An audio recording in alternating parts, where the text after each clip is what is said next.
Mentari pagi menyusup lembut melalui celah tirai jendela kamar berukuran sedang itu. Suara kicau burung terdengar samar, bersaing dengan suara air keran dari dapur yang mengalir pelan. Di meja makan yang sederhana, sepiring nasi hangat dengan telur dadar dan sambal terasi telah tertata rapi. Tak ada yang mewah di rumah itu, tapi kehangatan selalu terasa dalam tiap sudut ruangannya. Mirna tengah sibuk menyetrika kemeja putih milik suaminya. Tangannya cekatan, wajahnya tenang, dan senyum lembut tak pernah lepas dari bibirnya. Ia mengenakan daster bermotif bunga yang warnanya mulai memudar, tapi tetap rapi dan bersih. Baginya, rumah bukan soal ukuran atau dekorasi mahal, tapi tempat di mana cinta tumbuh dan bersemi setiap hari. Peri, suaminya, baru saja selesai mandi. Ia muncul dari kamar mandi dengan rambut masih basah, membawa aroma sabun yang lembut. Wajahnya yang selalu terlihat lelah selepas bekerja kini tampak segar. Saat matanya menangkap sosok istrinya yang tengah menyetrika sambil bersenandung kecil, senyum pun merekah di wajahnya. "Sayang, kamu bangun lebih pagi lagi hari ini?" tanya Peri sambil mendekat. Mirna menoleh dan tersenyum. "Iya, aku mau siapkan semuanya sebelum kamu berangkat kerja. Tadi kamu bilang ada rapat pagi, kan?" Peri mengangguk, matanya menatap penuh syukur. "Iya, terima kasih ya, Mir. Aku benar-benar beruntung punya istri sepertimu." Mirna hanya menggeleng pelan dan kembali melanjutkan pekerjaannya. "Kita ini tim, RI. Kamu kerja di luar, aku urus rumah. Sama-sama berjuang." Setelah kemeja selesai disetrika, Mirna menyerahkannya pada Peri. Lelaki itu segera mengenakannya sambil duduk di tepi ranjang. Ia tampak serius memperhatikan kerah kemejanya di depan cermin, lalu memutar tubuh dan berkata, "Aku juga pingin suatu hari nanti kamu nggak perlu repot begini. Aku janji, akan kerja lebih keras supaya kita bisa hidup lebih baik." Mirna mendekat, duduk di sebelahnya, lalu menggenggam tangannya dengan lembut. "Aku nggak pernah merasa repot. Aku bahagia, RI. Serius. Kita memang nggak kaya, tapi kamu selalu pulang ke rumah, selalu kasih perhatian, selalu bikin aku merasa dicintai. Itu lebih dari cukup." Kata-kata itu membuat Peri terdiam sejenak. Ia meremas tangan istrinya, dan untuk sesaat, dunia seolah menyusut hanya pada mereka berdua. Rumah kecil itu menjadi saksi dari cinta yang tak bergantung pada materi. Hari itu, setelah sarapan bersama dan melepas Peri berangkat kerja dengan ciuman di kening, Mirna kembali ke rutinitas rumah tangganya. Ia mencuci pakaian, membersihkan rumah, dan sesekali duduk di teras sambil menikmati segelas teh manis. Terkadang ia menatap langit, seolah menyampaikan doa-doa diamnya. Di balik kelembutan wajahnya, Mirna menyimpan banyak luka yang tidak pernah ia tunjukkan. Tapi ia telah belajar untuk berdamai dengan masa lalu, atau setidaknya mencoba. Menjelang siang, Mirna duduk di ruang tamu, membuka kotak kecil berisi barang-barang lama yang ia simpan di bawah tempat tidur. Kotak itu berisi foto-foto usang, surat-surat yang sudah menguning, dan sebuah kalung kecil berbentuk hati yang terbelah dua. Satu bagian masih ia simpan, satu bagian lagi entah di mana. Tangannya gemetar saat menyentuh kalung itu. Matanya memanas, dan tiba-tiba saja napasnya terasa berat. Di dalam kotak itu ada satu foto kecil, buram, tapi masih bisa dikenali. Dua anak kecil berdiri berdampingan, saling merangkul. Anak perempuan itu adalah dirinya, Mirna kecil. Dan di sebelahnya, anak laki-laki berambut sedikit keriting, dengan senyum lebar dan mata yang bersinar cerah. Itulah adiknya. Adik yang sudah lebih dari 20 tahun tak ia temui. Namanya dulu Adi. Setidaknya itu nama yang mereka panggil saat kecil. Tapi sejak hari ketika keluarga mereka harus berpisah karena kemiskinan yang menghimpit, Mirna tak pernah lagi mendengar kabarnya. Mereka berdua masih sangat kecil saat itu, dan keputusan untuk mengadopsi si bungsu oleh keluarga jauh dilakukan begitu cepat, tanpa sempat berpamitan benar.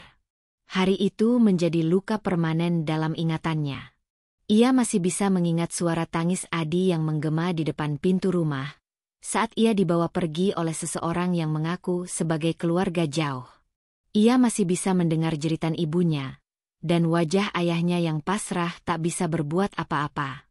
Sejak saat itu, hidup Mirna berubah. Ia tumbuh besar tanpa adik, dan pelan-pelan tak lagi punya keluarga utuh.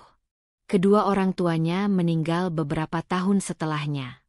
Tak ada yang tahu di mana adiknya berada. Beberapa kali Mirna mencoba mencari, tapi tak pernah menemukan jejak apapun. Apalagi, nama lengkap adiknya telah diubah oleh keluarga angkatnya.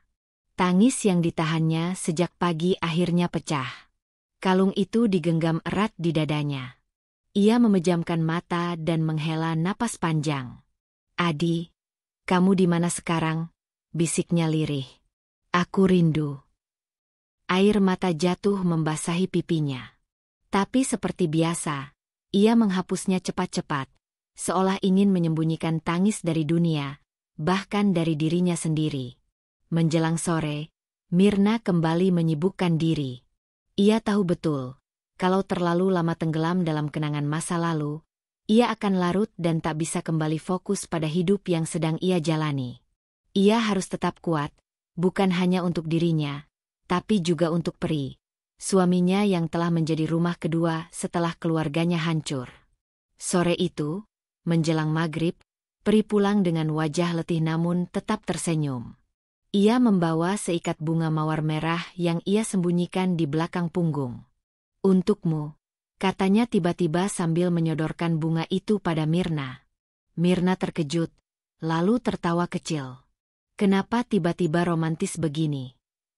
"Karena kamu pantas mendapatkan bunga setiap hari," jawab Pri sambil mencubit pelan hidung istrinya. "Tapi karena gaji belum cukup buat beli bunga tiap hari ini aja dulu ya." Mereka tertawa bersama.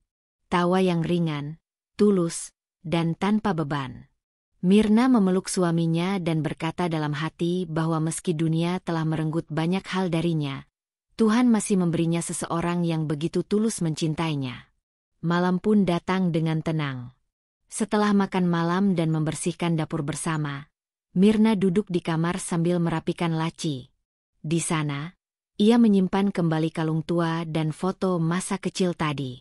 Tapi sebelum menutup laci itu, ia menatap foto itu sekali lagi, lama, dalam diam. Ada satu tanya yang menggantung di pikirannya. Seandainya ia bisa bertemu kembali dengan adiknya, apakah mereka masih bisa saling mengenali? Dan, apakah takdir akan mempertemukan mereka kembali? Ia menutup laci perlahan. Hatinya bergetar, seolah ada sesuatu yang akan terjadi. Ia tak tahu apa. Tapi malam itu, ia tidur dengan mimpi yang lama tak pernah datang. Mimpi tentang seorang anak kecil bernama Adi, berlari-lari di halaman, memanggil namanya dengan tawa penuh bahagia. Hidup tak pernah memberi pilihan mudah bagi seorang anak kecil. Apalagi bagi Mirna yang saat itu baru berusia 7 tahun. Dunia yang seharusnya penuh tawa dan bermain, berubah menjadi kelam saat kemiskinan mulai menggerogoti keluarga kecilnya. Ia masih terlalu muda untuk memahami sepenuhnya apa arti kehilangan. Namun hari itu, hari ketika ia dan adiknya dipisahkan, adalah hari yang menghancurkan sebagian dari dirinya, selamanya. Ayahnya dulu seorang buruh bangunan yang pekerjaannya tak menentu. Sedangkan ibunya membuka warung kecil di depan rumah mereka yang sempit di pinggiran kota. Penghasilan mereka tak pernah cukup, apalagi saat adiknya, Adi, jatuh sakit selama berhari-hari karena demam berdarah. Uang untuk berobat saja mereka harus pinjam dari tetangga. Sejak saat itu, kesehatan Adi terus menurun, dan kebutuhan makin bertambah, membuat beban di pundak ayah dan ibu tak tertahankan. Suatu malam yang ia ingat dengan jelas, Mirna kecil bersembunyi di balik dinding tipis kamar saat mendengar percakapan orang tuanya. Suara ibu bergetar, seolah setiap kata yang keluar menusuk hatinya sendiri. "Kita nggak bisa terus begini, Pak. Anak-anak butuh makan. Adi butuh pengobatan. Aku juga nggak tega lihat Mirna tiap hari nahan lapar, pura-pura kenyang di depan adiknya. Lalu suara ayah, pelan tapi berat. Aku sudah bicara sama pamanmu. Mereka bersedia menampung Mirna untuk sementara. Katanya, biar satu anak dulu kita urus di sini. Kita bisa fokus kerja, nabung sedikit-sedikit. Kalau nanti keadaan membaik, kita jemput dia lagi. Mirna yang masih kecil hanya mengerti satu hal. Dia akan dikirim pergi. Ia menahan napas, mencoba menelan tangis. Sementara adiknya yang tertidur di lantai dekat dapur, menggeliat pelan dalam mimpi kecilnya yang mungkin juga kelam. Paginya, dengan hanya membawa satu tas kecil berisi pakaian, Mirna digandeng ayahnya menuju rumah paman yang berjarak 2 jam perjalanan naik bus kota. Ibunya tak ikut mengantar. Mungkin terlalu berat melepas anak perempuan satu-satunya. Adi tak diberitahu. Anak berusia 5 tahun itu hanya bisa bertanya-tanya kemana kakaknya pergi, sambil terus menempelkan pipi di jendela rumah, menunggu pulang yang tak kunjung datang. Hari-hari di rumah paman berjalan seperti bayangan samar. Paman dan bibinya bukan orang jahat, tapi juga tak punya banyak kasih sayang untuk dibagi. Mereka sudah punya 3 anak sendiri, dan Mirna sering merasa seperti orang asing. Ia tidur di atas tikar tipis di ruang tamu, membantu pekerjaan rumah setiap hari, dan hanya kadang-kadang diberi waktu belajar. Ia tak pernah mengeluh. Bahkan saat sepupunya mengejek atau saat bibinya menyuruhnya mencuci piring sambil berdiri terlalu lama hingga kakinya gemetar, ia tetap diam. Hatinya hanya diisi satu harapan, bisa pulang. Bisa bertemu Adi lagi. Bisa mendengar suara ibunya memanggil namanya dengan lembut. Namun surat yang ia kirim tak pernah dibalas. Hari-hari berlalu menjadi bulan, lalu tahun. Saat usianya menginjak 11 tahun, ia mendapat kabar yang membuat jantungnya seakan berhenti berdetak. Adi telah diadopsi oleh keluarga lain. Kabar itu datang dari pamannya sendiri, dengan nada yang seolah biasa saja, seperti memberitahu bahwa musim hujan akan datang lebih cepat tahun ini. Waktu itu orang tua kamu bingung. Ada kenalan lama yang datang, katanya mau mengangkat Adi jadi anak mereka karena nggak punya anak sendiri. Hidup mereka lebih baik dari kita. Jadi ya, mereka setuju. Mirna menggigit bibirnya kuat-kuat untuk menahan tangis. Ia tidak tahu mana yang lebih menyakitkan, kehilangan adiknya atau menyadari bahwa keputusan itu diambil tanpa memberinya kesempatan untuk mengucapkan selamat tinggal. Sejak saat itu, malam-malamnya berubah menjadi tempat paling sepi di dunia. Ia akan memeluk bantal usang pemberian ibunya, menatap langit-langit dan mengulang-ulang dalam hati, "Adi, tunggu kakak ya, kita pasti ketemu lagi." Waktu terus berjalan. Saat ia remaja, Mirna belajar menerima bahwa hidup memang tak selalu adil. Ia mulai bekerja sejak lulus SMP, menjadi asisten rumah tangga di rumah orang kaya yang baik hati. Di sana, untuk pertama kalinya, ia merasa dihargai. Majikannya mengizinkannya membaca buku-buku di perpustakaan kecil rumah itu. Ia belajar sendiri, menyimpan mimpi-mimpinya diam-diam. Dan setiap malam, ia menulis di buku harian kecil yang hanya ia buka saat semua orang tidur. Halaman pertama selalu diawali dengan tulisan yang sama. Untuk Adi, adik kecilku. Kakak masih mencarimu. Kini, di usia 27 tahun, luka masa kecil itu belum benar-benar sembuh. Meskipun ia telah membangun hidup yang baru bersama Peri, meskipun senyuman suaminya selalu menghangatkan hatinya, tetap ada ruang kosong di dalam dirinya yang belum terisi. Dan ruang itu berbentuk wajah adik laki-lakinya, yang mungkin kini sudah tumbuh menjadi lelaki dewasa, entah di mana. Pernah, bertahun-tahun lalu, ia mencoba mencari lewat media sosial. Ia mencari berdasarkan nama asli, berdasarkan tempat terakhir tinggal, bahkan bertanya pada tetangga lama yang mungkin masih ingat. Tapi semuanya buntu. Nama adiknya mungkin telah diganti oleh keluarga angkat. Foto terakhirnya pun terlalu kabur untuk dijadikan patokan. Namun ada satu hal yang selalu ia yakini, bahwa Adi pasti masih hidup. Ia yakin, di suatu tempat, adiknya juga menyimpan kenangan yang sama. Kenangan tentang dua kakak beradik yang pernah tertawa bersama, mandi hujan di halaman rumah, dan berbagi roti sobek karena tak punya uang jajan. Suatu malam, Mirna duduk sendirian di beranda rumah. Peri sudah tertidur lebih dulu karena kelelahan. Angin malam berembus pelan, membawa suara dedaunan dan memori lama yang tak pernah benar-benar pergi.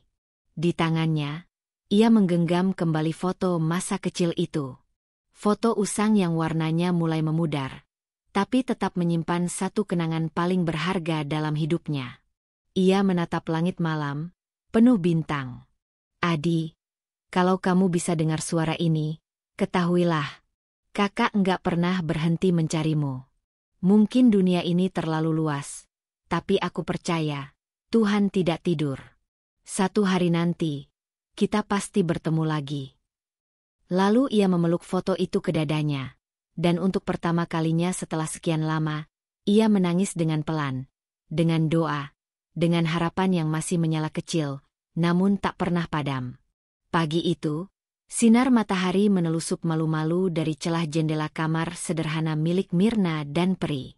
Langit cerah, udara sejuk, dan aroma kopi hitam yang baru saja diseduh membuat pagi itu terasa istimewa. Mirna tengah sibuk di dapur, mengaduk-aduk tumisan tahu kesukaan suaminya dengan penuh kasih, sementara senandung kecil mengiringi kegiatannya. Peri duduk di meja makan, masih dengan dasi yang belum terikat sempurna dan rambut sedikit berantakan karena terburu-buru bangun. Tapi wajahnya memancarkan semangat yang jarang terlihat sebelumnya. Ada sesuatu dalam binar matanya yang berbeda. Mirna tertawa kecil. Wah, hebat juga. Itu artinya dia perhatian ya. Banget. Dan cara dia bicara tuh, santai tapi tegas. Kayak orang yang pernah jatuh tapi udah berdiri lagi. Ada semacam kedewasaan di wajahnya. Mirna memperhatikan perubahan raut wajah suaminya. Ada semacam kekaguman yang tulus terpancar di sana. Ia tahu, sosok seperti Adnan pasti meninggalkan kesan mendalam bagi orang-orang di sekitarnya. Tapi bagi Mirna, nama itu, Adnan, masih terdengar asing. Tidak membangkitkan ingatan apapun. Hanya sekadar nama biasa. Besok aku dikenalin langsung ke beliau. Hari ini belum sempat karena agendanya padat. Tapi aku udah nggak sabar ketemu. Mirna mengangguk pelan. Kalau kamu nanti ketemu, sampaikan salamku. Bilang terima kasih karena udah bantu suamiku berkembang. Peri tertawa. Iya, nanti aku bilang. Tapi semoga beliau nggak bingung dapat salam dari istri staf. Mereka tertawa bersama. Tawa kecil yang mengisi rumah dengan kebahagiaan sederhana. Malam menjelang, dan setelah makan malam serta sedikit obrolan ringan, Peri masuk ke kamar lebih dulu. Lelah mulai terasa. Sementara Mirna duduk sendirian di ruang tamu, menatap cangkir teh yang sudah mulai dingin. Ia teringat percakapan pagi tadi. Adnan. Nama itu kembali mengambang di pikirannya.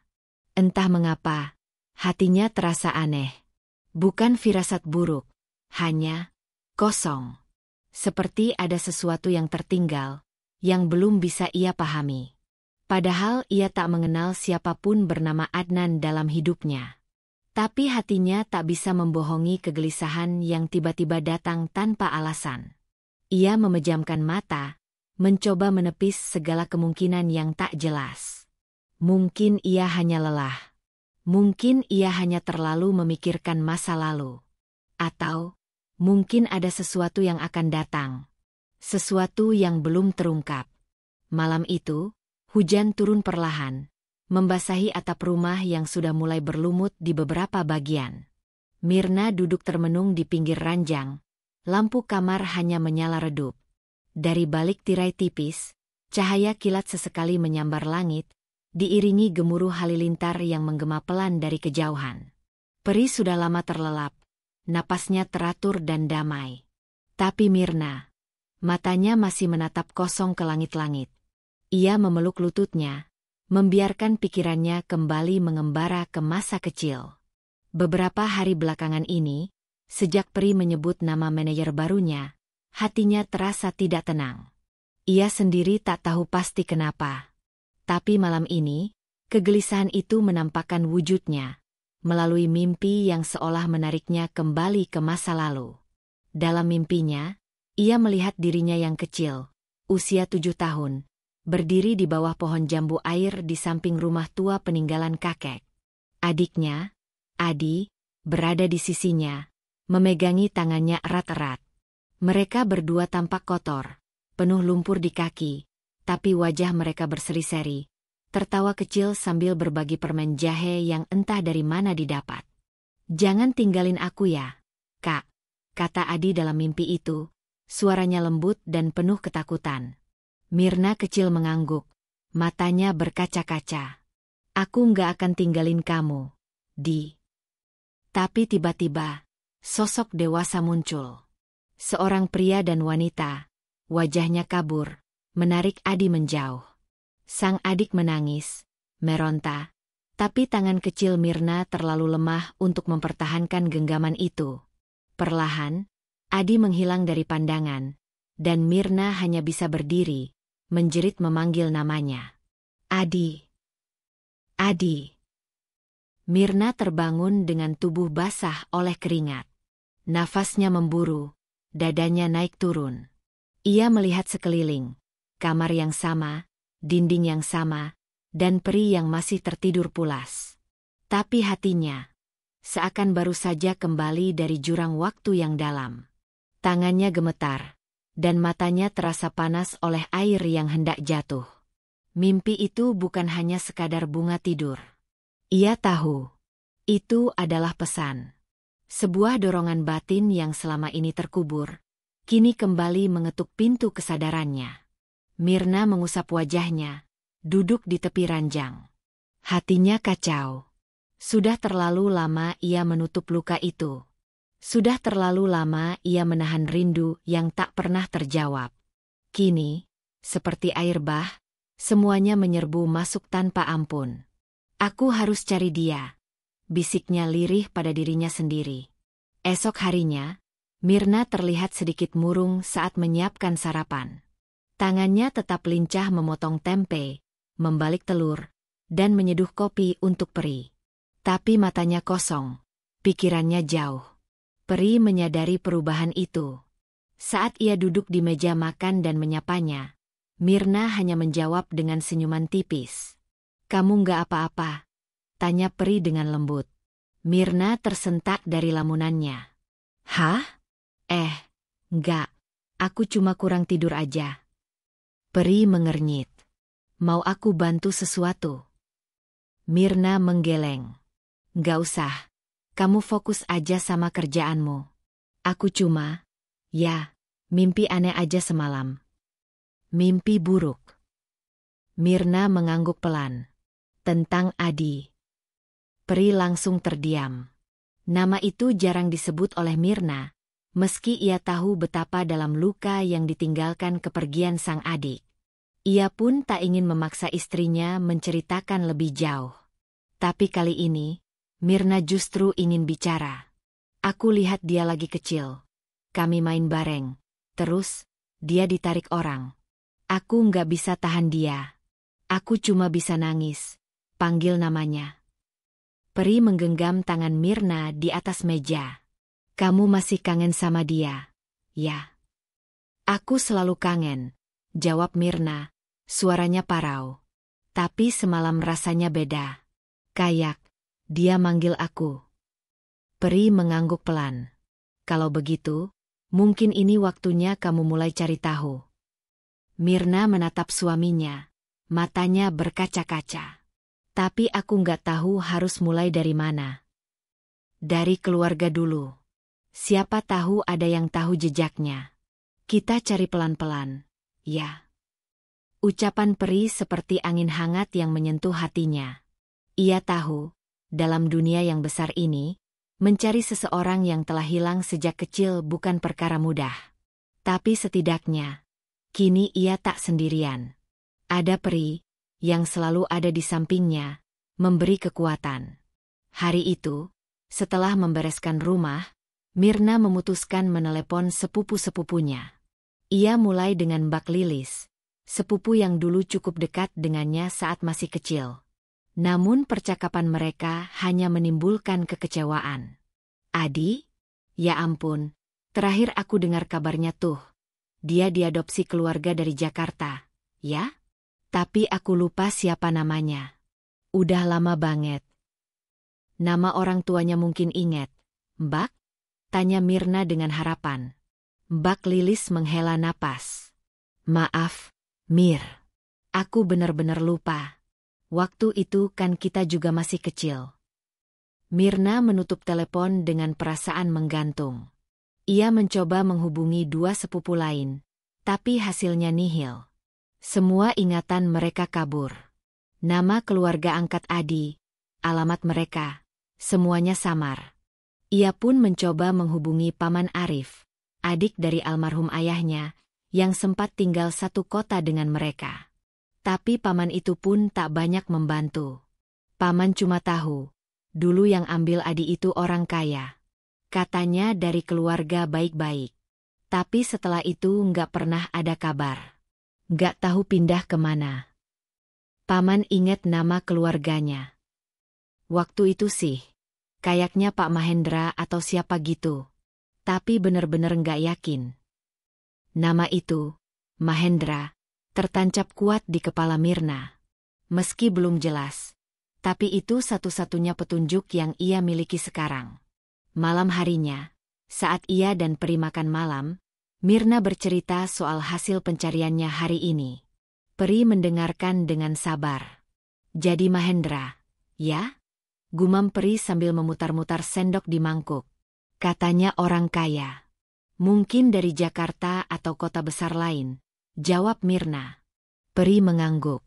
"Aku coba bantu cari tahu juga. Di kantor, siapa tahu ada kenalan atau staf dengan nama keluarga Mahendra." Mirna tersentak. "Di kantor kamu ada yang namanya Mahendra?" Peri menggeleng. "Nggak tahu pasti, tapi bisa aja. Namanya cukup umum juga.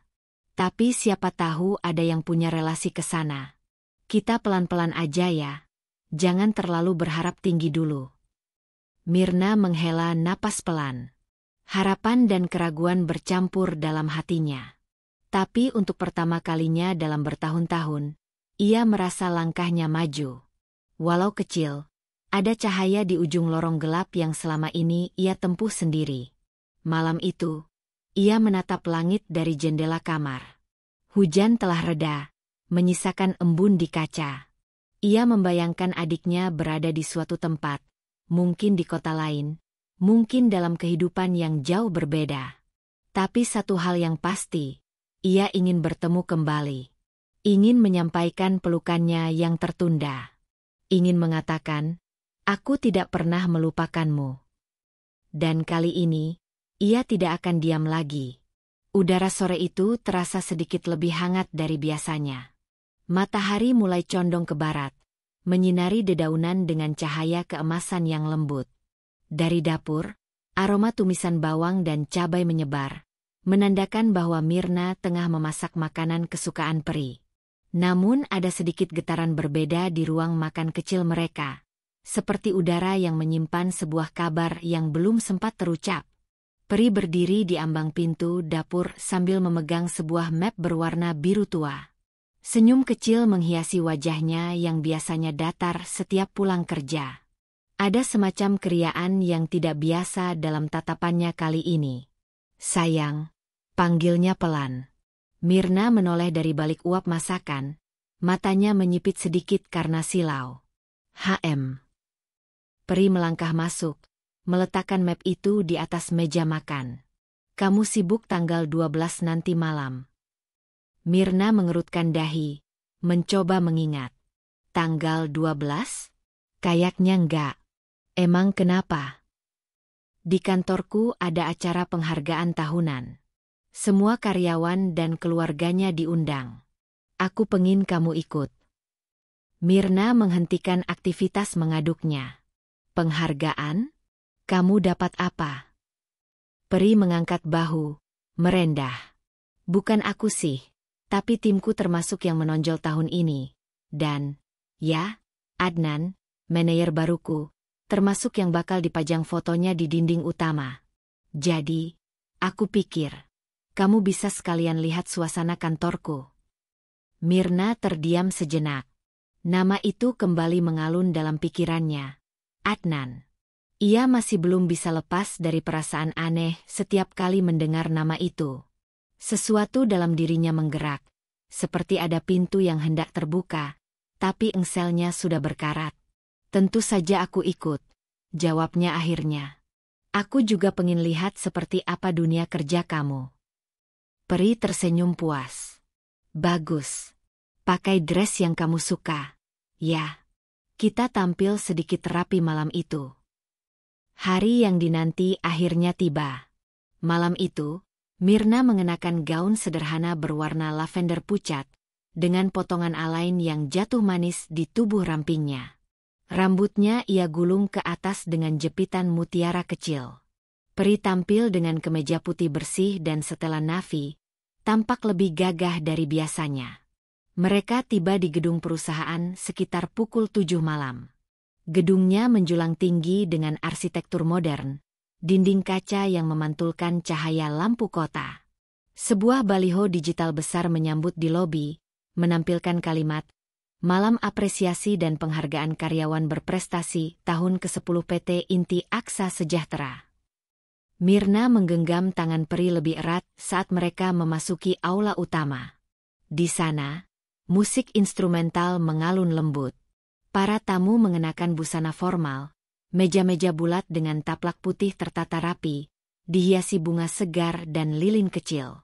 Tak jauh dari panggung utama, ada dinding khusus yang dihiasi foto-foto para manajer dan karyawan terbaik.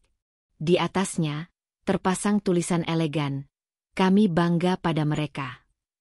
Peri menunjuk ke arah dinding itu sambil tersenyum. Itu dia bagian paling menarik malam ini. Kita ke sana, yuk. Mirna mengangguk, meski jantungnya tiba-tiba berdetak lebih cepat. Seperti ada firasat samar yang menggantung di udara. Mereka berjalan perlahan ke arah dinding itu. Satu persatu wajah-wajah tersenyum terpajang di sana, masing-masing dengan papan nama kecil di bawah foto. Dimas Wicaksono, Divisi Marketing. Tasya Rahma, Divisi Riset. Andri Gunawan, Logistik. Kemudian, pandangan Mirna berhenti pada satu foto. Seorang pria muda, mengenakan setelan jas abu tua, tersenyum tenang ke arah kamera. Mata tajamnya menyiratkan ketegasan, tapi senyum tipisnya membawa kesan lembut. Di bawah fotonya tertulis, Adnan Mahendra, Manajer Operasional. Mahendra. Mirna merasakan seperti tubuhnya membeku seketika. Suhu ruangan terasa turun drastis, suara bising di sekelilingnya mendadak jauh. Ia menatap lekat-lekat foto itu, mencoba mencari sesuatu yang familiar dalam raut wajah sang pria. Dagu yang kokoh, alis tegas, senyum yang tidak asing. Dan mendadak, ingatan masa kecil itu menyeruak kembali. Wajah Adi, adik kecilnya. Terakhir kali ia melihatnya, Adi menangis diambil orang. Dan kini, wajah di depannya memiliki kemiripan yang membuat dada Mirna berdesir. Sayang, suara Peri memecah lamunannya. Kamu kenapa?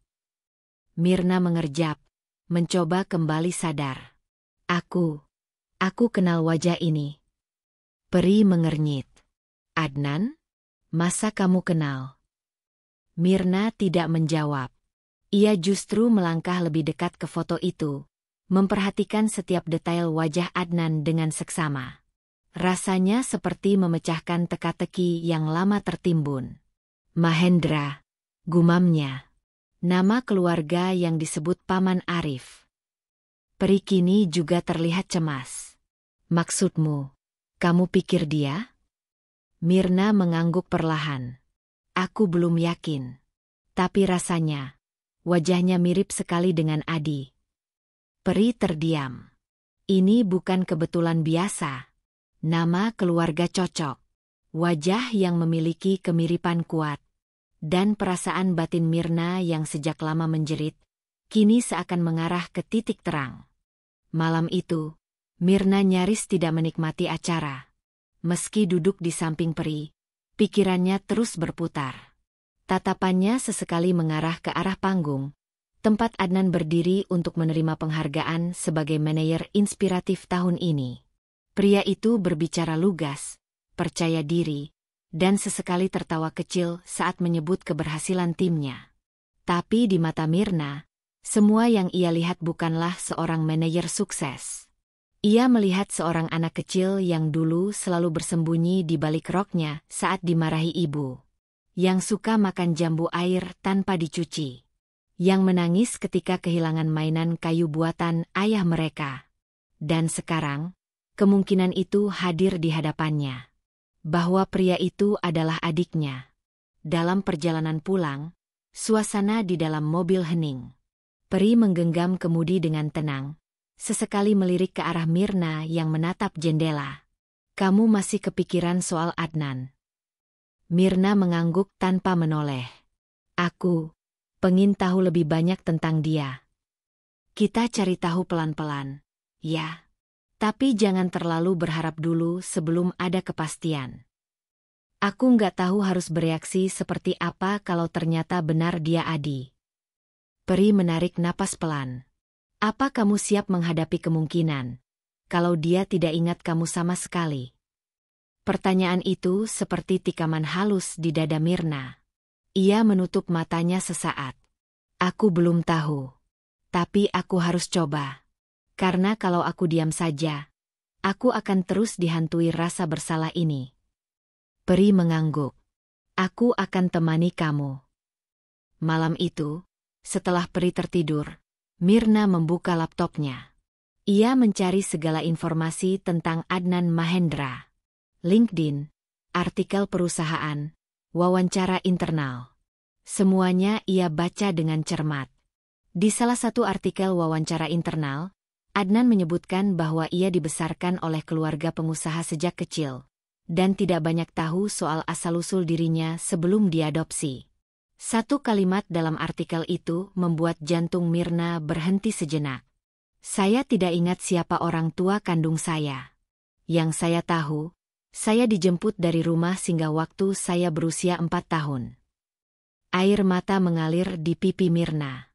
Itu usianya Adi saat diambil dari rumah mereka. Saat orang tua mereka terpaksa menitipkan Adi untuk sementara karena kondisi ekonomi yang sulit. Itu dia. Itu adiknya. Meski Adnan tak mengingatnya, Mirna yakin sekarang. Ia telah menemukan jejak yang selama ini dicari. Dan kini, langkah selanjutnya adalah membuat sang adik mengenalnya kembali. Hujan turun sejak pagi. Langit mendung menggelayut rendah di atas atap gedung, seolah menggambarkan isi hati Mirna yang masih diliputi gumpalan tanya dan harap. Meski tubuhnya berada di kantor, pikirannya mengembara jauh, ke aula tempat penghargaan malam itu, ke wajah Adnan yang terpajang dengan bangga, ke nama Mahendra yang menusuk relung terdalam hatinya. Hari itu, Mirna mendapat tugas untuk mengantarkan berkas ke salah satu divisi yang terletak di lantai 8. Lantai khusus untuk level manajerial. Biasanya ia hanya bekerja di lantai 4, di bagian keuangan, tapi hari ini ia harus menyerahkan sendiri laporan khusus untuk ditandatangani manajer operasional. Nama itu lagi, Adnan Mahendra. Sebuah pertemuan langsung mungkin belum memungkinkan, tapi entah mengapa takdir seperti mempercepat langkahnya. Begitu lift terbuka, Mirna melangkah perlahan ke lorong yang lebih sepi dan elegan. Interior di lantai ini terasa lebih mewah. Dindingnya dihiasi lukisan dan bingkai foto-foto penghargaan. Suara sepatu haknya berdetak pelan di lantai marmer, berpadu dengan detik jam dinding yang mengiringi detak jantungnya yang makin cepat. Hingga matanya menangkap satu sudut dinding yang sedikit berbeda dari lainnya. Bukan foto formal karyawan. Bukan piagam penghargaan, tapi sebuah kolase foto kehidupan pribadi manajer operasional. Mungkin bagian dari budaya kantor untuk mengenal pemimpinnya lebih personal. Di sana, dalam bingkai kayu berwarna coklat tua, ada 3 foto. 2 foto bertema prestasi, Adnan saat meraih gelar sarjananya, dan 1 lagi saat ia menjadi pembicara dalam konferensi bisnis. Namun yang ketiga, Mirna membeku. Itu bukan foto dewasa, tapi foto seorang anak kecil, berusia sekitar 4 atau 5 tahun. Duduk di atas becak mainan dari kayu yang dicat merah. Senyum kecil di wajahnya. Rambut ikal halus, dan lesung pipit di pipi kirinya. Semuanya terlalu familiar. Tangannya gemetar saat melangkah mendekat. Lehernya terasa panas. Dunia seperti berputar saat ia membaca tulisan kecil di bawah foto itu, yang agak buram karena usia kertasnya.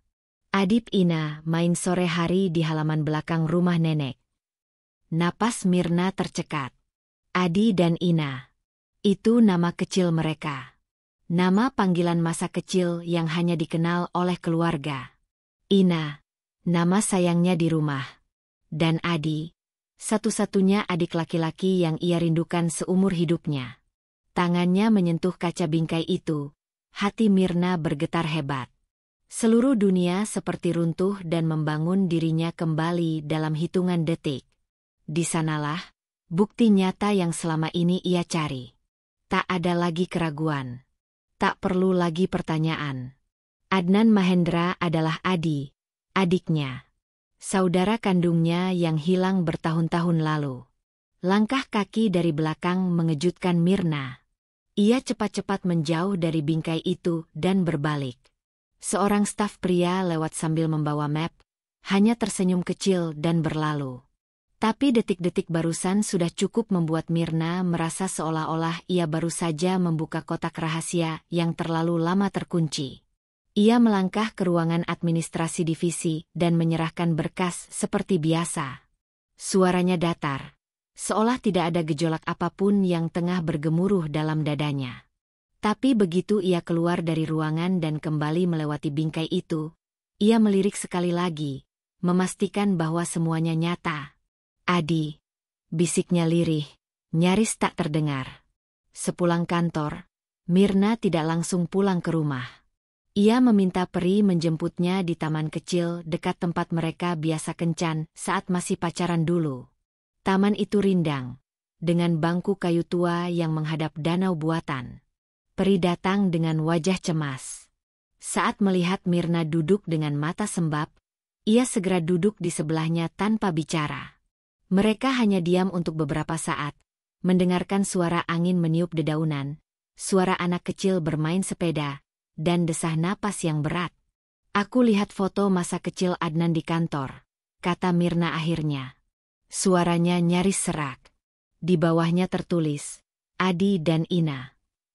Peri memalingkan wajahnya perlahan. Kamu yakin? Yakin banget. Foto itu aku dan Adi. Waktu kami masih kecil. Aku ingat betul momen itu. Aku bahkan ingat rok kuning yang kupakai, dan mainan becaknya. Peri menunduk, menggenggam tangan Mirna. Berarti dia benar-benar Adi. Mirna mengangguk, air matanya kembali mengalir. Tapi dia nggak tahu aku siapa. Dia bahkan nggak ingat pernah punya kakak. Rasanya seperti menemukan harta karun. Tapi kita cuma bisa lihat dari jauh. Mir, kamu bisa mulai pelan-pelan. Mungkin Adnan nggak langsung ingat kamu. Tapi foto itu membuktikan dia masih menyimpan jejak masa lalu. Mungkin, tanpa sadar, dia juga merindukan kamu. Mirna menatap jauh ke arah air danau yang tenang. Aku takut. Takut dia menolak. Takut dia marah kalau tahu siapa aku. Lebih menakutkan kalau kamu diam dan kehilangan dia lagi, jawab Peri lembut. Sekarang kamu punya kesempatan. Jangan tunggu lebih lama. Malam itu, Mirna duduk di meja makan sambil memandangi foto lama dari album keluarganya. Foto-foto masa kecil bersama Adi. Tawa polos. Mata berbinar. Saat-saat mereka masih satu dunia. Ia mengambil selembar dari foto itu, yang serupa dengan foto yang dilihatnya di kantor Adnan, dan meletakkannya di atas meja. Perlahan, ia meraih amplop dan mulai menulis sepucuk surat kecil. Bukan surat yang panjang. Hanya beberapa kalimat. Untuk seseorang yang dulu kupanggil Adi. Kita pernah bermain di halaman rumah nenek dengan becak merah kecil. Aku adalah Ina, kakakmu. Kau mungkin lupa, tapi aku tidak pernah berhenti mencarimu. Mirna. Matanya kembali basah saat ia melipat surat itu, memasukkannya ke dalam amplop, dan meletakkannya bersama foto. Ini langkah pertama. Dan langkah pertama selalu terasa menakutkan. Tapi juga paling penting untuk menemukan kembali yang pernah hilang. Hari-hari berlalu dengan pelan. Seperti kabut yang menyelimuti pagi tanpa terburu-buru menghilang. Setelah malam itu, setelah surat itu ditulis dan foto itu disimpan rapi dalam laci meja kamarnya, Mirna tahu, ia tak bisa berdiam diri. Meskipun langkah itu menuntut hati yang kuat, penantian bukan lagi pilihan. Sejak ia menyadari bahwa Adnan kemungkinan besar adalah Adi, adik kandungnya yang hilang, Mirna tak bisa tidur dengan tenang. Ada sesuatu yang terus mengganggunya, sebuah kegelisahan yang membuncah. Ia butuh lebih dari sekadar firasat dan kenangan samar. Ia butuh kepastian. Maka, dimulailah penelusuran diam-diamnya. Setiap hari, sepulang kerja, atau saat jam istirahat siang, Mirna menyempatkan diri mengumpulkan informasi. Bukan secara terang-terangan, tentu saja. Ia tak ingin membuat orang curiga, apalagi Pri. Meski sahabatnya itu sudah tahu sebagian cerita, tapi Mirna ingin menyusuri jejak ini dengan tenang, dengan caranya sendiri. Ia memulai dengan hal yang paling mudah, bertanya pada Pri. Pri, kamu udah lama kerja di divisi Adnan, ya? Tanyanya santai saat mereka sedang makan siang di kantin kantor. Suaranya dibuat senatural mungkin, seolah itu hanya bagian dari obrolan biasa. Pri mengangguk sambil mengunyah potongan tempe goreng. Iya, hampir 2 tahun. Kenapa? Mirna mengangkat bahu, pura-pura tak begitu tertarik. Nggak apa-apa. Aku cuma penasaran aja. Dia kayaknya sosok yang cukup tertutup ya? Tapi bisa disukai banyak orang. Pri mengangguk lebih semangat. Bener. Dia itu tipe orang yang gak banyak ngomong soal kehidupan pribadinya. Tapi profesional banget. Gak pernah marah gak jelas. Dan perhatian sama tim. Banyak yang respek. Dia asli Jakarta. Pancing Mirna pelan. Pri berpikir sejenak. Setahuku sih enggak. Dia pernah cerita. Katanya waktu kecil sempat tinggal di daerah Jawa Tengah.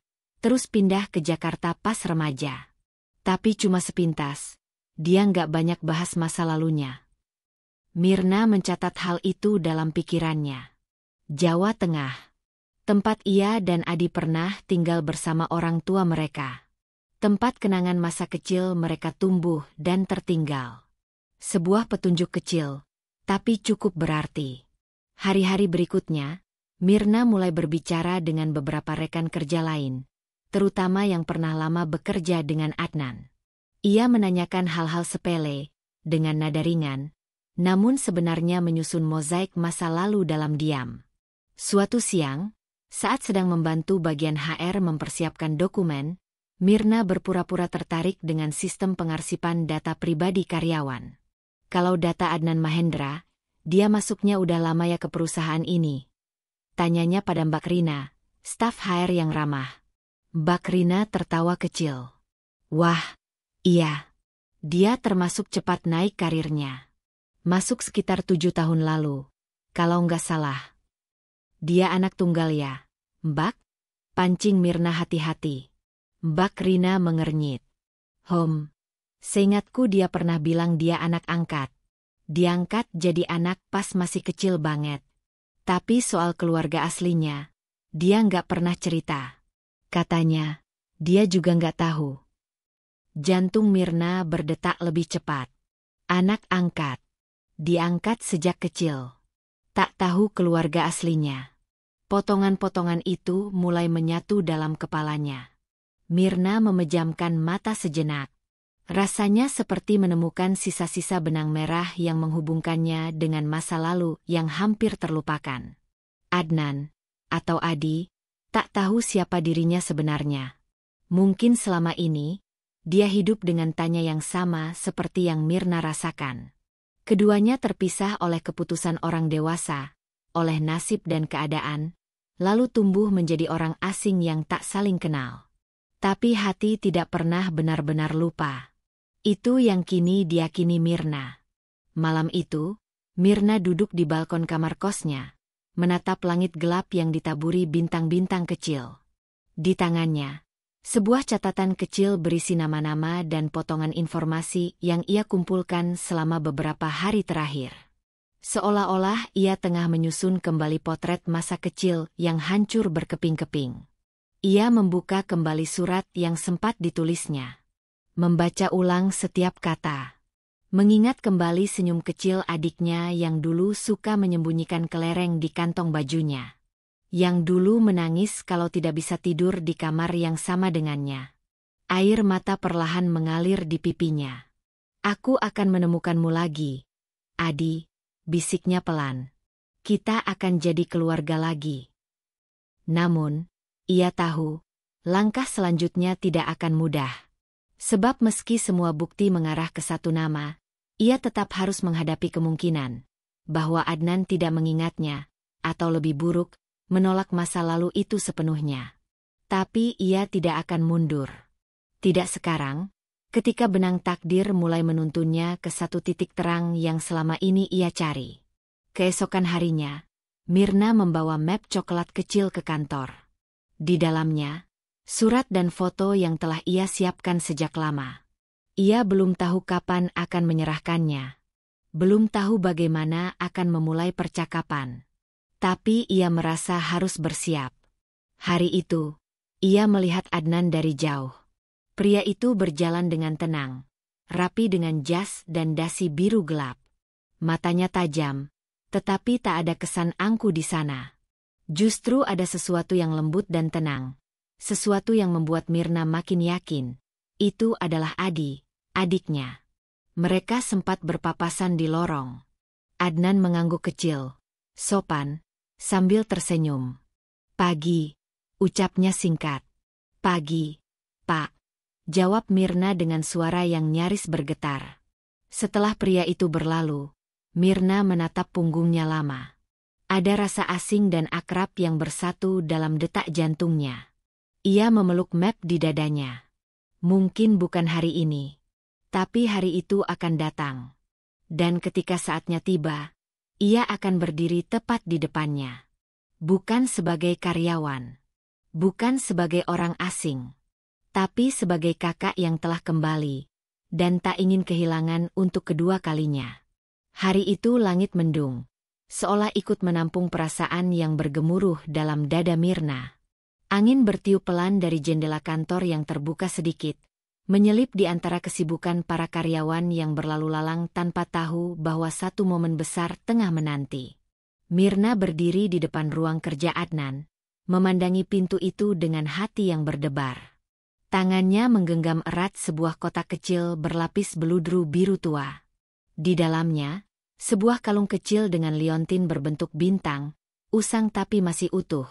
Sepotong kenangan yang selama ini ia simpan seperti menyimpan nyawanya sendiri. Kalung itu dulunya sepasang. Ia dan Adi memilikinya sebagai hadiah ulang tahun dari ibu mereka. Waktu itu mereka berdua masih sangat kecil. Tapi momen itu melekat begitu dalam. Kalung itu simbol bahwa mereka adalah saudara yang tak akan terpisah. Walau langit runtuh, begitu kata ibu mereka sambil tersenyum. Dan sekarang, di balik pintu itu, Mirna akan mempertemukan kembali potongan kalung itu dengan pemilik lainnya. Dengan sang adik, yang selama ini hanya ada dalam doa dan mimpi. Ia menarik napas panjang, mengetuk pelan pintu kayu itu. Masuk, suara berat tapi tenang menjawab dari dalam. Mirna membuka pintu perlahan dan melangkah masuk. Adnan sedang menatap layar komputer. tapi segera menoleh ketika melihat siapa yang datang. "Oh, Mirna. Ada yang bisa saya bantu?" tanyanya ramah, meski ada sedikit kerutan heran di dahinya. Mereka tak pernah bicara empat mata sebelumnya. Mirna menelan ludah. Hatinya ingin kabur, tapi tubuhnya berdiri kokoh. "Ada yang ingin saya sampaikan, Pak. Tapi, ini pribadi. Bolehkah saya duduk sebentar?" Adnan mengangguk, mempersilakannya duduk di hadapan meja kerjanya. Suasana tiba-tiba menjadi hening. Hanya suara kipas laptop yang berputar pelan. Mirna membuka kotak beludru di pangkuannya, memperlihatkan kalung itu. Ia tidak langsung bicara. Ia tahu, kadang, benda berbicara lebih dalam daripada kata-kata. Adnan menatap benda itu. Seketika wajahnya berubah. "Kalung ini," ucapnya nyaris berbisik. "Dulu milik sepasang kakak adik." Mirna mulai berbicara. Suaranya pelan, nyaris goyah. Mereka saling berjanji untuk tidak pernah melupakan satu sama lain, tak peduli sejauh apa mereka terpisah. Mata Adnan perlahan naik, menatap wajah Mirna. "Aku Mirna," ucapnya lirih. "Kakakmu, Adi." Adnan terdiam. Tak ada kata yang terucap. Matanya membulat, perlahan berubah berkaca-kaca. Tangannya bergerak perlahan ke arah kalung itu, seolah takut menyentuhnya. Suasana seperti terhenti. Seperti dunia mengambil jeda. Mirna membuka kalung yang melingkar di lehernya sendiri, yang kembarannya. Ia menyatukan keduanya di atas meja. Dua bintang kecil, kini kembali berdampingan. Saat itulah, Adnan mengangkat wajahnya, dan air mata jatuh begitu saja. Aku ingat." Suaranya pecah. "Kakak." Tangis pecah tanpa bisa dibendung. Ia bangkit dari kursinya, menghampiri Mirna yang sudah lebih dulu berdiri, lalu memeluknya begitu erat, seolah takut ia akan menghilang kembali. "Maaf, aku benar-benar lupa. Selama ini aku pikir aku sendirian. Aku pikir keluargaku. Semuanya." Kata-katanya tersendat di antara isak tangis. Mirna memeluknya erat. Matanya pun basah. "Kita nggak pernah sendirian, Adi. Kita cuma terpisah. Tapi sekarang, kita kembali." Pelukan itu bukan sekadar pelukan. Ia adalah pelukan yang menambal luka bertahun-tahun. Pelukan yang membalut trauma, kehilangan, dan sepi yang selama ini mereka bawa dalam diam. Dua saudara yang hidup terpisah oleh waktu dan keadaan, kini akhirnya kembali bertemu, dalam keadaan yang tak pernah mereka duga. Setelah beberapa menit, Adnan melepas pelukan itu perlahan. Wajahnya masih basah, tapi ada senyum yang perlahan muncul. Senyum yang sangat familiar bagi Mirna. Senyum anak kecil yang dulu suka merebut kue dari piringnya, yang suka menggambar matahari besar di kertas putih. "Kau masih suka gambar?" tanya Mirna sambil tertawa kecil, mencoba mencairkan suasana. Adnan tersenyum malu. "Masih. Tapi sekarang lebih sering coret-coret di notes meeting." Mereka tertawa bersamaan. Tawa yang ringan tapi penuh arti. Adnan mengusap wajahnya, mencoba menenangkan diri. Aku benar-benar nggak tahu harus mulai dari mana. Aku nggak ingat banyak soal masa kecilku. Keluarga angkatku sangat baik, tapi mereka tak pernah tahu dari mana aku berasal. Aku cuma tahu, aku diadopsi dari sebuah yayasan di Semarang." Mirna mengangguk. "Kita dulu tinggal di sana. Setelah ayah ibu merasa tak mampu membiayai kita berdua, aku dititipkan di rumah paman, dan kamu dibawa oleh seorang wanita dari yayasan. Sejak itu kita tak pernah bertemu lagi." Adnan menggeleng perlahan, matanya masih belum sepenuhnya percaya.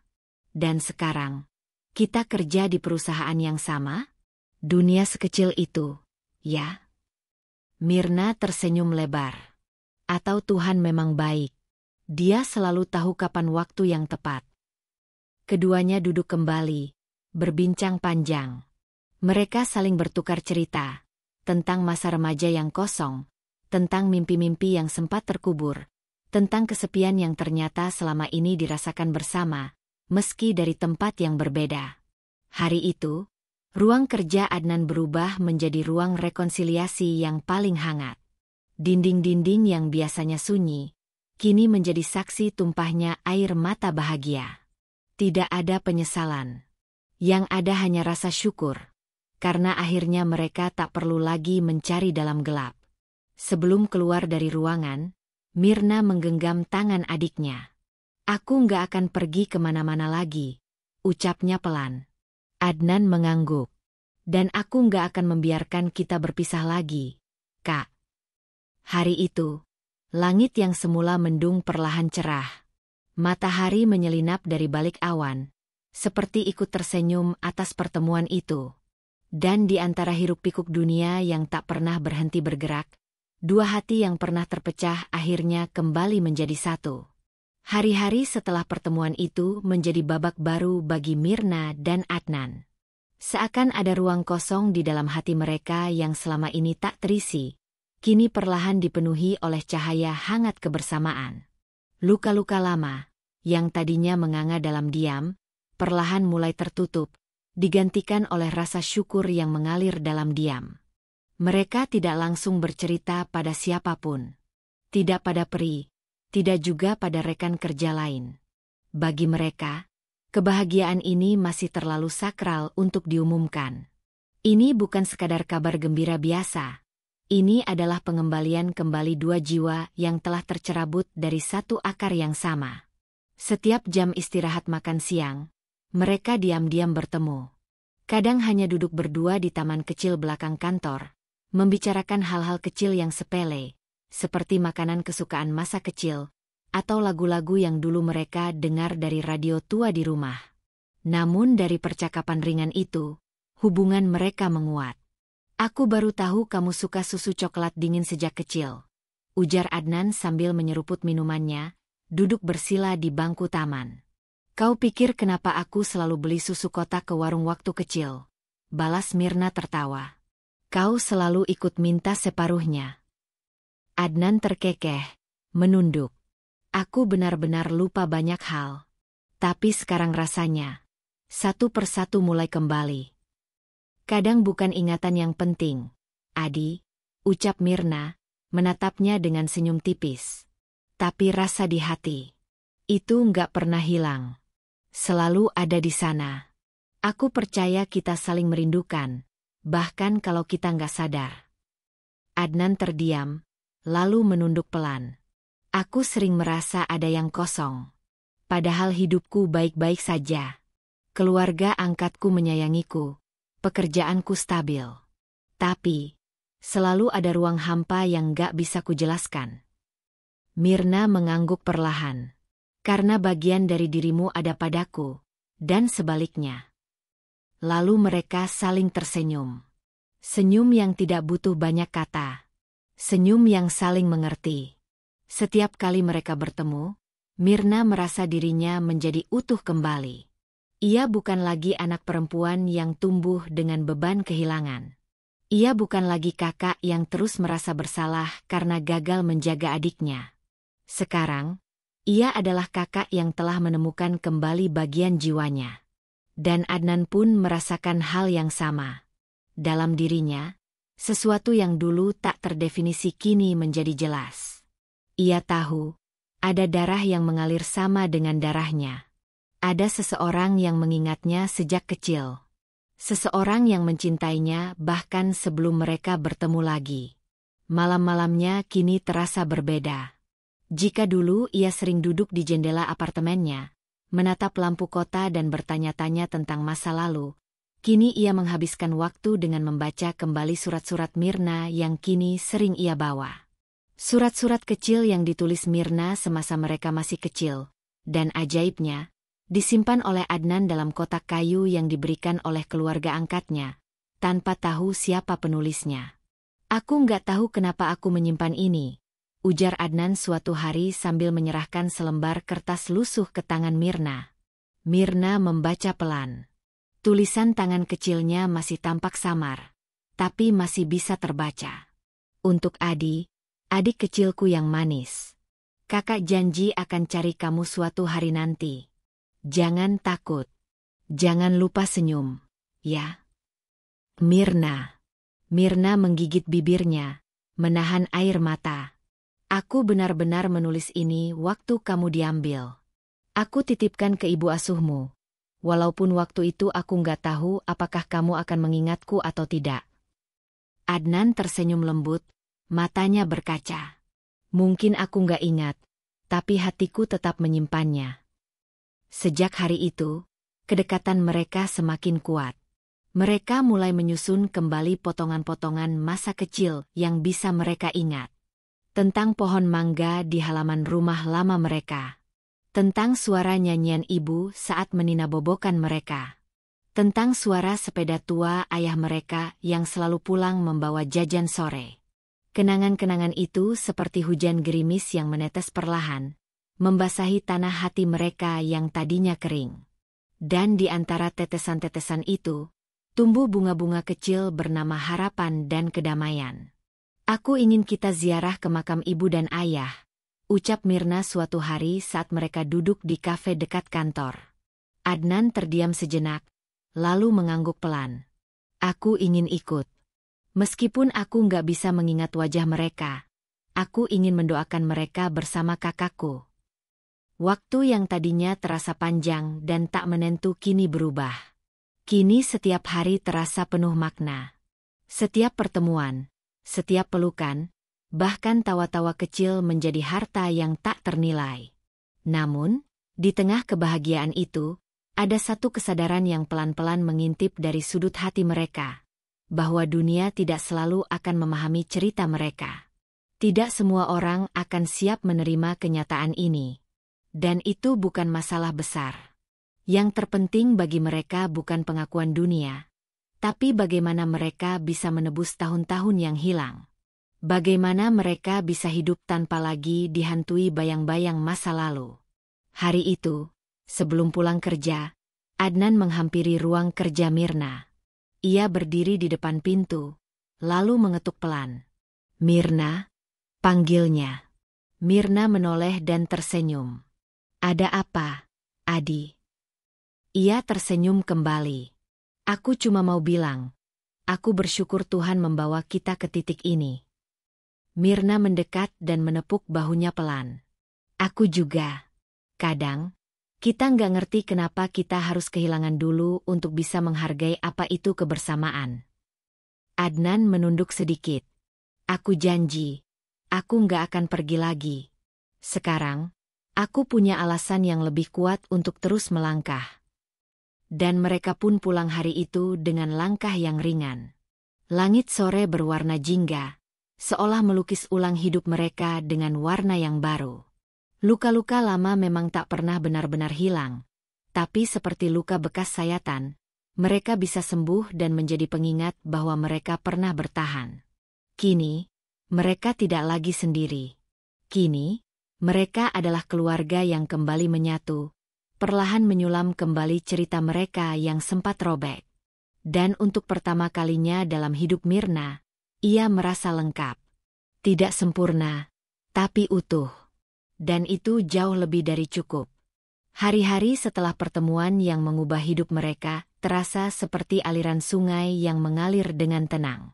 Tak ada lagi kebimbangan atau kesedihan yang menggelayuti hati Mirna, Adnan, maupun Peri. Keluarga mereka yang sempat terpisah kini seperti langit yang kembali cerah setelah hujan panjang. Mereka saling melengkapi dan menjadi tumpuan satu sama lain. Mirna, Adnan, dan Peri kini lebih sering menghabiskan waktu bersama. Makan malam keluarga menjadi kebiasaan yang tak terlepaskan. Meski kadang Adnan harus lembur di kantor, ia selalu menyempatkan diri untuk bergabung. Bahkan jika itu hanya untuk duduk bersama dan mendengarkan cerita ringan dari Peri. Peri, meskipun awalnya merasa canggung, kini bisa merasakan kedekatan yang luar biasa antara dirinya dan Adnan. Mereka berdua yang terikat oleh darah kini bisa saling berbagi tawa dan cerita. Tidak ada lagi perasaan asing, Tidak ada lagi rasa jauh di antara mereka. Peri pun melihat Adnan bukan hanya sebagai manajer di kantor, tetapi sebagai saudara, sebagai bagian dari keluarga yang tak ternilai harganya. Di satu malam yang tenang, setelah makan malam bersama, Adnan duduk di sofa ruang tamu, menatap Mirna yang sedang merapikan meja makan. "Mirna," katanya, suara penuh kelembutan, "aku tidak tahu bagaimana aku bisa membayar semua ini." Mirna tersenyum, menoleh ke arahnya. "Tidak perlu membayar apapun, Adi. Tuhan sudah memberi kita banyak, lebih dari yang kita bayangkan. Ini adalah anugerah yang tidak bisa dihitung dengan angka." Adnan mengangguk, matanya berkilauan. "Kadang, hidup itu seperti puzzle yang tidak pernah kita pahami sampai kita menemukannya. Aku tidak pernah tahu betapa aku merindukanmu sampai kita bertemu lagi." Mirna duduk di sampingnya, memegang tangannya dengan erat. "Sekarang kita sudah kembali utuh. Kita akan membangun masa depan bersama, lebih baik dari yang dulu. Keluarga kita akan selalu ada untuk satu sama lain."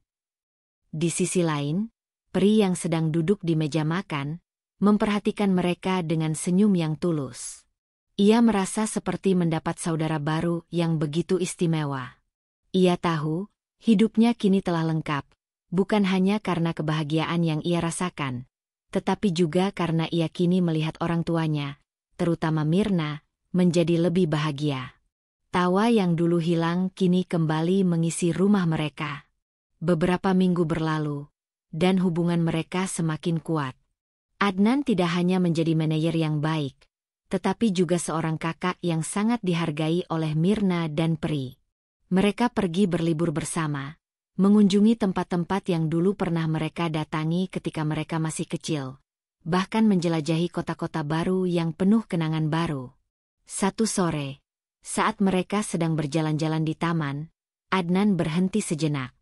"Mirna," ujarnya, "kau tahu, aku merasa sangat bersyukur bisa menemukanmu. Jika aku tidak pernah tahu siapa dirimu, aku mungkin tidak akan pernah tahu betapa berharganya memiliki keluarga yang utuh." Mirna menggenggam tangan Adnan dengan lembut. "Aku pun merasa sama. Rasanya seperti sebuah perjalanan panjang yang akhirnya membawa kita ke tujuan yang tepat.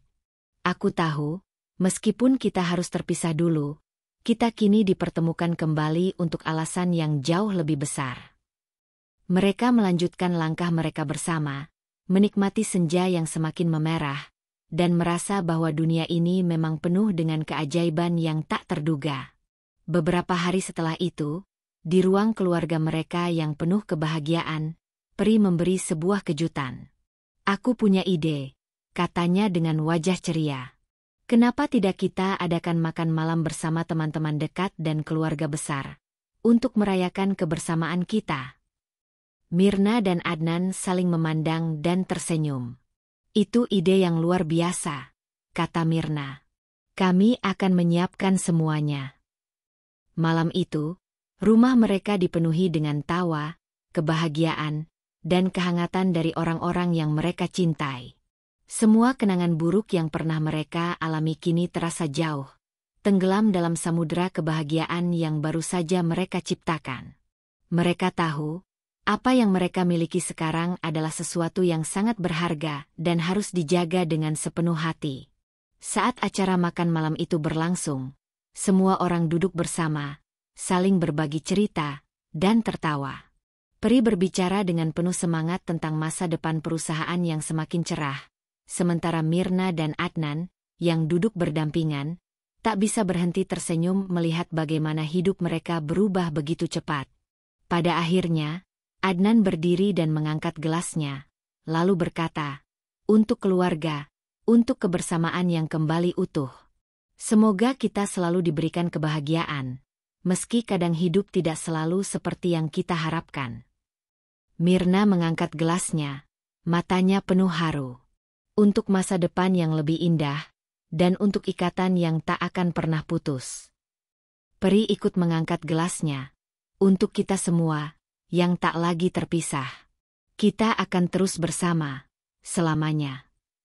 Dan malam itu, Mereka merayakan lebih dari sekadar acara makan malam. Mereka merayakan cinta, kebersamaan, dan harapan baru yang tak pernah mereka bayangkan sebelumnya. Ini adalah akhir dari sebuah perjalanan panjang, dan juga awal dari babak baru yang penuh kebahagiaan. Dengan hati yang penuh syukur, mereka saling berpelukan, tahu bahwa keluarga mereka kini kembali utuh, lebih kuat dari sebelumnya. Hidup seringkali membawa kita ke perjalanan yang tak terduga, penuh dengan liku dan tantangan yang kadang membuat kita merasa kehilangan arah. Namun, dalam setiap pertemuan, ada alasan yang lebih besar mengapa kita bertemu dengan orang-orang tertentu, dan dalam setiap perpisahan, ada pelajaran yang menguatkan kita. Seperti dalam kisah Mirna dan Adnan, yang meskipun terpisah oleh waktu dan takdir, akhirnya dipertemukan kembali untuk memperbaiki hubungan yang telah lama hilang. Jangan pernah kehilangan harapan, karena kebahagiaan itu bisa datang dari arah yang tidak kita duga. Apa yang hilang, bisa kembali utuh jika kita terus berusaha, membuka hati, dan percaya bahwa Tuhan memiliki rencana indah untuk kita semua. Semoga kisah ini menginspirasi kita semua untuk menghargai setiap momen, setiap hubungan, dan setiap kesempatan yang diberikan. Ingatlah, bahwa kebahagiaan tidak selalu datang dengan cara yang mudah, tetapi dengan ketulusan hati dan usaha yang tidak kenal lelah, segala sesuatu bisa menjadi mungkin. Teruslah berjuang, berdoa, dan percayalah bahwa yang terbaik akan datang pada waktunya. Sampai jumpa di kisah berikutnya, dan tetap jaga hati dan semangat kalian. Salam hangat.